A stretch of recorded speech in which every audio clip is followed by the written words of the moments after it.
Welcome back to Rituals Vault, the channel where old school muscle, chrome dreams, and vintage oddities all find a home. If you've been riding with us for a while, you know we've covered plenty of beasts built for speed, style, and swagger. But today we're taking a sharp left turn into something a little different. Imagine if a muscle car and an economy box had a kid during a garage party. That kid would have been the 1970 AMC Gremlin. This car wasn't just a curveball, it was a cannonball into a pool of conventional design, with a front that said business as usual and a rear that looked like the designer got hungry and left early. The Gremlin was AMC's wild stab at the subcompact craze. Some called it ugly, some called it brilliant, but one thing's for sure, nobody ever called it boring. Today we're diving deep into the Gremlin's design, performance quirks, and the kind of mechanical soul that makes it a cult classic. It's part underdog, part misfit, and somehow entirely American.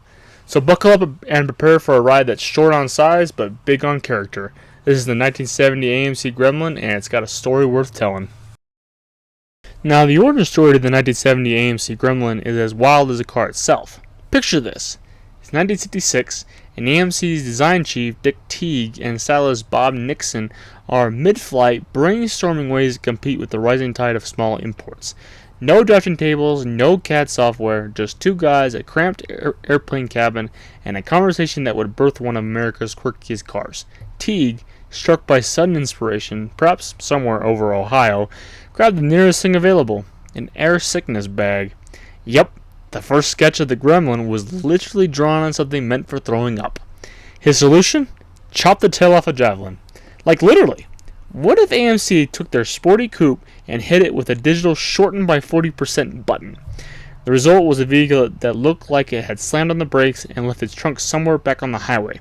But strangely enough, it worked. Teague's Sick Bag Special became the blueprint for AMC's bold leap into the subcompact segment. It was oddball genius, proof that sometimes brilliant design doesn't come from a boardroom, but from 30,000 feet in the air with nothing but a pen and a queasy stomach. The design of the 1970 AMC Gremlin is what happens when a car company looks at a full-size sedan, grabs a hacksaw, and says, "What if we just stopped it here?"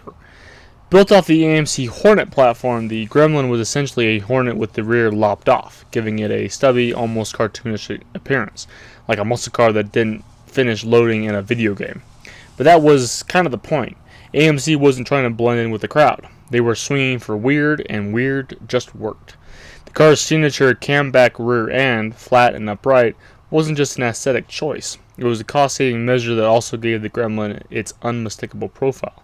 Some saw a wedge, others saw a doorstop on wheels, but everyone saw something memorable. Construction-wise, AMC kept things simple. The unibody construction was sturdy enough for daily driving and cheap enough to mass-produce quickly.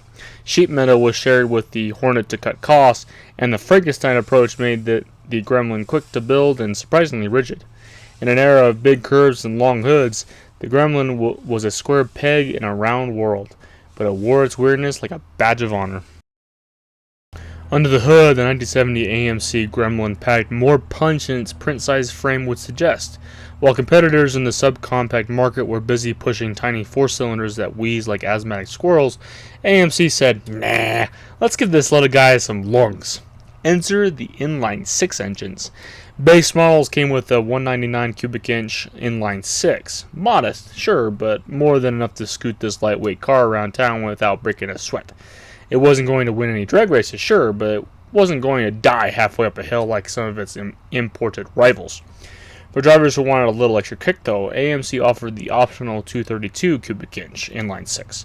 That engine turned the Gremlin from barely brisk to pretty peppy, especially for a car shaped like a rolling brick. It delivered smooth torque and surprisingly decent acceleration, giving the Gremlin a bit of a sleeper vibe, kind of like a nerdy kid in a high school who secretly benches 250.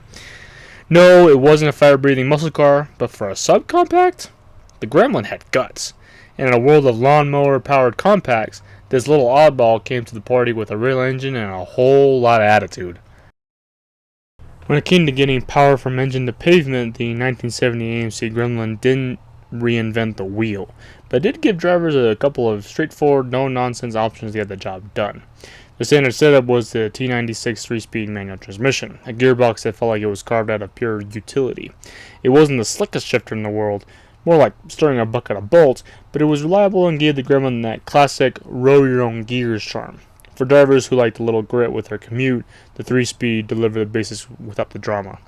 But for those who preferred cruising over shifting, AMC offered the Borg-Warner M42 automatic transmission. Smooth and simple, the M42 wasn't going to win awards for innovation, but it did its job with minimal fuss, like a dependable sidekick who never asked questions. You hit the gas, it shifted. That's all most Gremlin owners really wanted anyway. Both transmissions fed power to the rear wheels, keeping things traditional and balanced. No fancy tricks, no over-engineering, just straightforward mechanics in a car that wasn't trying to be anything but itself. In a world of engineering show-offs, the Gremlin kept it humble. And honestly, that was part of its scrappy charm. 1970 AMC Gremlin may have looked like a clown car from the rear, but its chassis and suspension setup was more serious than its goofy grin suggested. Underneath that chopped-off tail sat a relatively rugged layout. No cutting-edge wizardry here, just a solid, honest-to-goodness suspension system that got the job done. Up front, AMC equipped the Gremlin with an independent suspension using coil springs and upper and lower control arms, a setup borrowed from the Hornet that offered decent ride quality for a car of its size. It wasn't exactly floaty luxury, but it soaked up city bumps with enough grace to keep your coffee in the cup. Most of the time. In the rear, AMC went old school with leaf springs and a solid rear axle. Simple, sturdy, and durable. It was the kind of setup you'd expect to find under a small pickup truck, which made sense since the Gremlin kind of looked like one that lost its bet in a poker game. Handling, let's just call it predictable. The Gremlin wasn't carving corners like a sports car, but it stayed planted and confident enough to not embarrass itself. It was a bit like a stiff-legged dog that still managed to keep up on the trail. Awkward, but dependable. Step inside the 1970 AMC Gremlin and you're greeted by an interior that's best described as function over flash. It was like AMC took a look at the dashboard, shrugged, and said, "Yeah, that's enough buttons." But that was part of the charm. The Gremlin didn't pretend to be a luxury car. It was honest about its roots, offering a basic but practical cabin that got you from point A to point B without any high-tech drama. The front bucket seats were surprisingly comfortable for a budget subcompact, offering decent support even if the materials felt like they were one step away from lawn furniture. The back seat, though? Let's just say legroom was more of a suggestion than a promise. Still, for short trips or short friends, it worked. Technology was minimal, but the essentials were there. Basic gauges, a speedometer that optimistically went higher than the Gremlin could, and optional extras like an AM radio or air conditioning if you felt fancy. The dashboard was clean and simple, almost cheerfully plain, like something you'd find in a durable old lunchbox. It wasn't high-end, but it was straightforward, unpretentious, and oddly comforting. In the Gremlin, what you saw was exactly what you got, and somehow, that was refreshing.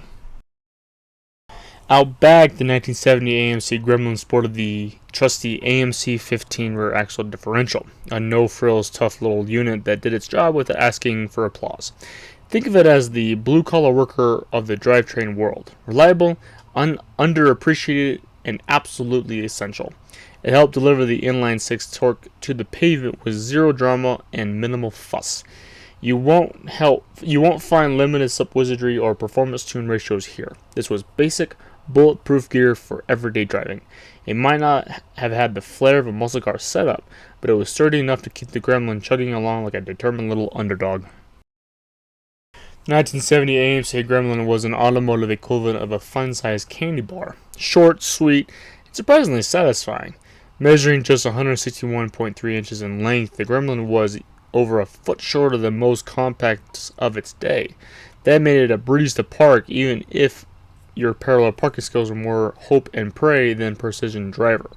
With a wheelbase of 96 inches, it had the proportions of a car that stopped growing halfway through puberty, but somehow it worked.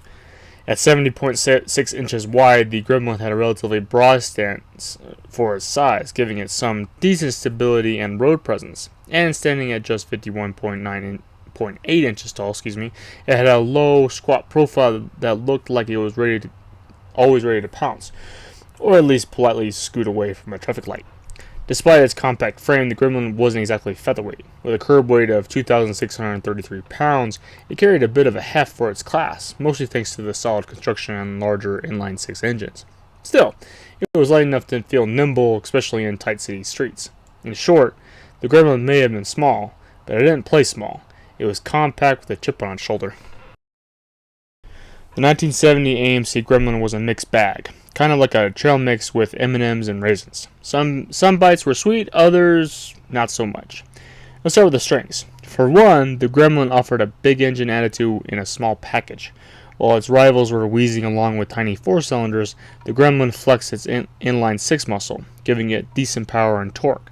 It was also cheap to buy, cheap to run, and easy to work on. A DIY mechanic's dream with plenty of room under the hood and simple parts to swap.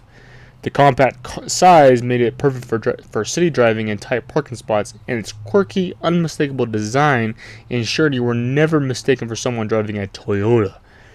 Plus, it had a certain charm, a lovable oddball that didn't care what the cool kids thought. But with that charm came a fair share of quirks.